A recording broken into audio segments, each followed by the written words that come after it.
প্রথম কাউকে ভোট দেওয়ার অর্থ হলো তাকে আমানতদার হিসেবে সাক্ষী দেওয়া। 2 নম্বর হলো কাউকে ভোট দেওয়ার অর্থ হলো যে তাকে আমি যেই জন্য ভোট দিলাম সে এই কাজের যোগ্য, আমি সাক্ষী দিচ্ছি। কাজেই আপনি বিবেক দিয়ে চিন্তা করবেন যাকে আপনি ভোট দিচ্ছেন তাকে আপনি আসলে যোগ্য মনে করেন কিনা এবং সে আসলে আমানতদার কিনা। যদি সে আমানতদার না হয়ে থাকে এবং সে যদি যোগ্য না হয়ে থাকে, আপনি যদি তাকে ভোট দেন তার মানে আপনি মিথ্যা সাক্ষ্য দিলেন। আর যদি সে যোগ্য হয়ে থাকে, আমানতদার হয়ে থাকে, তাহলে আপনি তাকে সত্য সাক্ষ্য দিলেন। সত্য সাক্ষ্য দেওয়া এটা অনেক বড় সওয়াবের কাজ, ক্ষেত্র বিশেষে এটা ফরজ কাজ। আর মিথ্যা সাক্ষ্য দেওয়া সর্ব অবস্থায় এটা সবচেয়ে বড় 7টি কবিরা গুনাহের মধ্যে একটি কবিরা গুনাহ। নির্বাচনের সাথে সাক্ষ্য দেওয়ার মাসআলার একটা সম্পর্ক আছে। দ্বিতীয় হলো নির্বাচনে কাউকে ভোট দেওয়ার অর্থ হলো তাকে নিজের প্রতিনিধি নিয়োগ করা।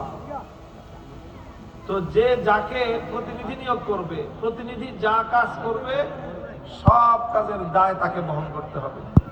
প্রতিনিধি যদি 5 বছর ভালো কাজ করে, তাহলে যে তাকে প্রতিনিধি নিযুক্ত করলো ভোট দিয়ে, সে ভালো কাজের সওয়াব পাবে। প্রতিনিধি যদি 5 বছর অন্যায় করে, তাহলে যে তাকে ভোট দিয়ে প্রতিনিধি নিয়োগ করলো সে তার 5 বছরের সকল অন্যায়ের ভাগীদার সে হবে।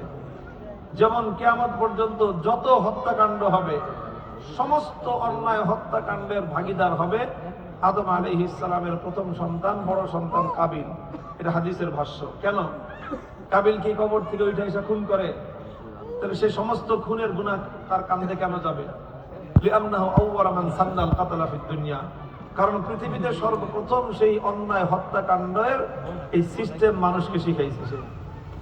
এই জন্য কিয়ামত পর্যন্ত যত খুন খারাপি হবে, সমস্ত খুনের পাপের বোঝা কাবিলের কাঁধে গিয়ে পড়বে।